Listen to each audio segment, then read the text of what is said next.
Hello दोस्तों, नमस्कार। स्वागत है आप सभी का educational study point YouTube channel पे। तो देखिए दोस्तों, एसएससी एमटीएस हवलदार परीक्षा 2023 परीक्षा आपके अप्रैल 2023 के महीने में शुरू होने वाली है। तो लास्ट एक मंथ बचा है बस आपकी परीक्षा में। इस वीडियो में एसएससी एमटीएस हवलदार परीक्षा 2023 के लिए रिवीजन वीडियो कवर करेंगे, जहाँ पे आपको प्रीवियस ईयर पेपर के क्वेश्चन कवर कराए जाएंगे। टॉप 25 इसमें क्वेश्चन इंक्लूड रहेंगे। यही पेपर आएगा एसएससी एमटीएस हवलदार परीक्षा 2023 में। तो जिन भी दोस्तों ने अप्रैल में परीक्षा देनी है वो सभी साथी इस वीडियो में ध्यान से अंत तक बने रहिएगा। चलिए वीडियो को शुरू करते हैं। तो चलिए दोस्तों, वीडियो को शुरू करते हैं। वीडियो शुरू करें उससे पहले अभी तक आपने इस वीडियो को लाइक नहीं किया तो प्लीज़ जल्दी से लाइक कर दीजिएगा और सभी दोस्तों के बीच इस वीडियो को शेयर भी जरूर कीजिएगा। तो पहले क्वेश्चन में पूछा जा रहा है कि डैश जीवित जीवों के क्षेत्र और पर्यावरण के साथ उनके पारस्परिक व्यवहार को इंगित करता है। Dash indicates the realm of living organism and their interactions with the environment. तो ये करता है आपके बायोस्फीयर यानी कि जीव मंडल। सेकेंड नंबर ऑप्शन इस क्वेश्चन का बिल्कुल राइट आंसर रहेगा। बढ़ते हैं अगले क्वेश्चन की ओर। अगले क्वेश्चन में आपसे पूछा जा रहा है कि बौद्ध वास्तुकला में स्तूप को श्रद्धांजलि अर्पित करने के लिए भक्तों के लिए पैदल मार्ग क्या कहलाता था। What was the pedestrian path for devotees to wave in homage to stupa called in Buddhist architecture. तो बौद्ध वास्तुकला में स्तूप को श्रद्धांजलि अर्पित करने के लिए भक्तों के लिए जो पैदल मार्ग होता था उसे मैधी कहा जाता था। ठीक है दोस्तों, तो मैधी इस क्वेश्चन का आपका बिल्कुल राइट आंसर रहेगा। अगले क्वेश्चन में आपसे पूछा जा रहा है कि निम्नलिखित में से 1947 का कौन सा अधिनियम ट्रेड यूनियनों के साथ साथ व्यक्तिगत कामगारों के संबंध में भारतीय श्रम कानून को विनियमित करता है। Which of the following acts of 1947 regulates the Indian labour law with regard to trade union as well as individual work movement. तो कौन सा करता था? तो ये करता था आपके इंडस्ट्रियल डिस्प्यूट्स एक्ट यानी कि जो औद्योगिक विवाद अधिनियम है। तो इस क्वेश्चन का जो राइट आंसर रहेगा वो रहेगा इंडस्ट्रियल डिस्प्यूट्स एक्ट, औद्योगिक विवाद अधिनियम।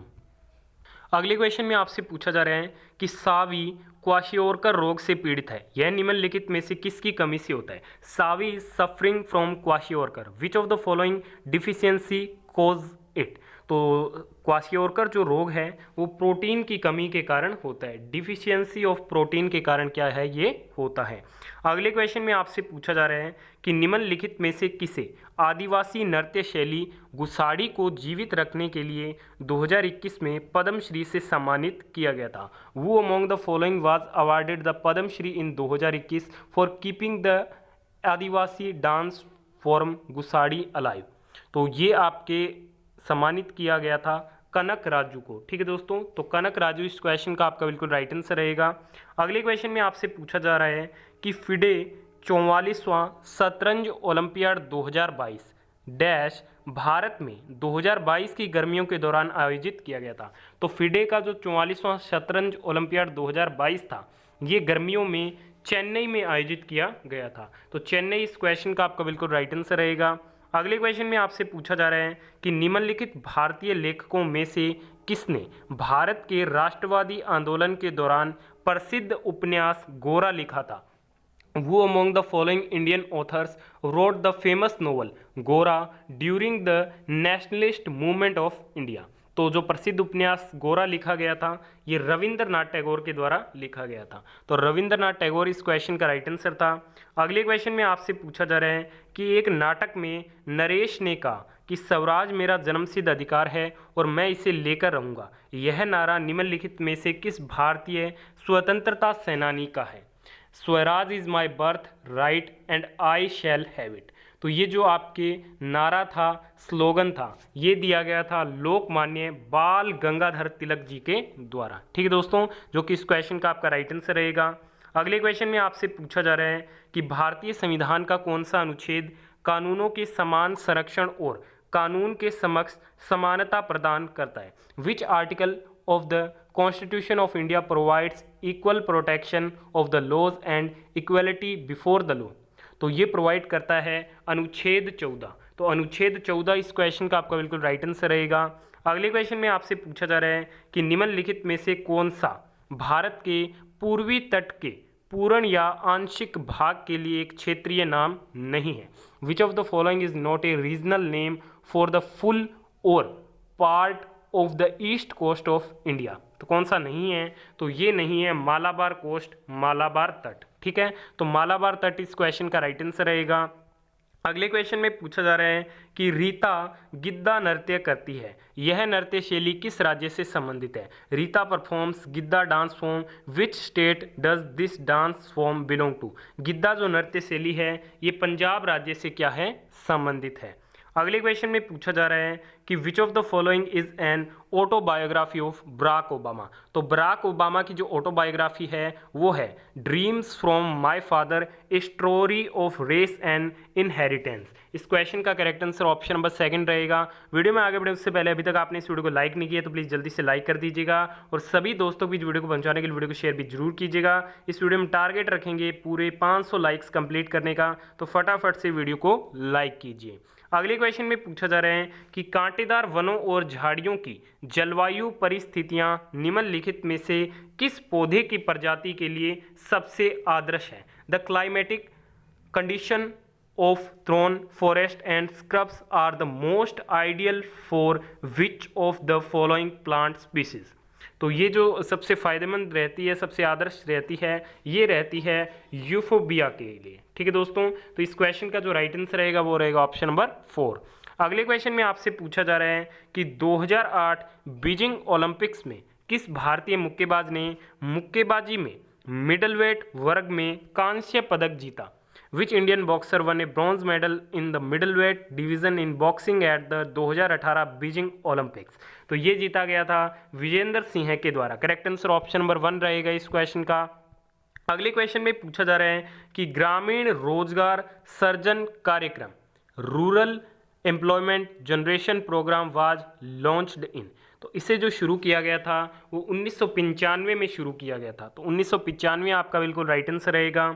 अगले क्वेश्चन में पूछा जा रहा है कि चोलों के शासनकाल में किसी विद्यालय के रख रखाव के लिए दी गई भूमि को डैश के रूप में जाना जाता है?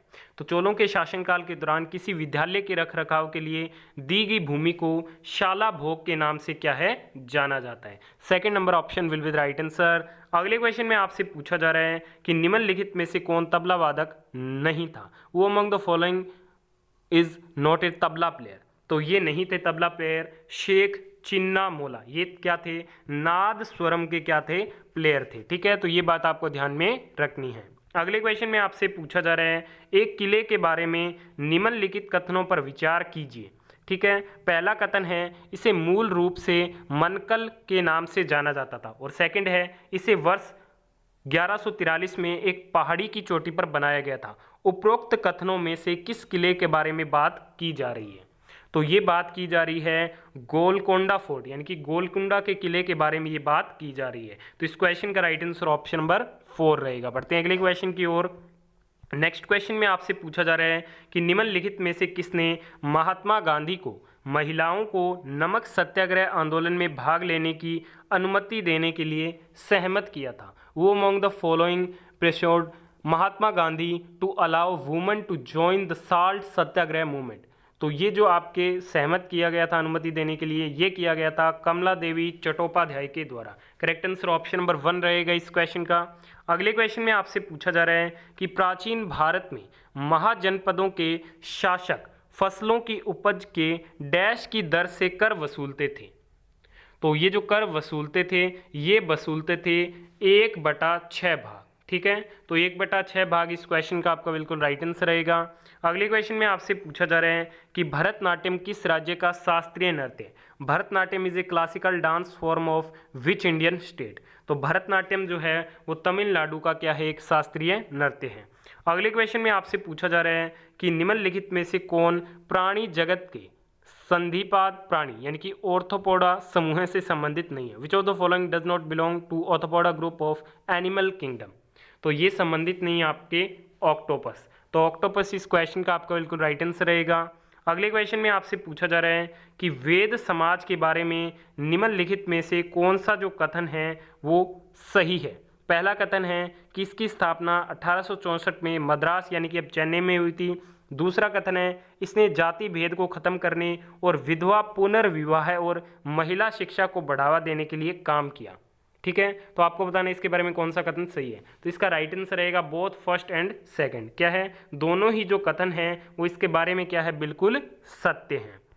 नेक्स्ट क्वेश्चन में पूछा जा रहा है कि 4 कूलाम के आवेश को 6 वोल्ट विभवांतर वाले 2 बिंदुओं तक ले जाने में किया गया कार्य की मात्रा कितनी होगी। The amount of work done in moving A charge of 4C across 2 point having a potential difference of 6 volt is.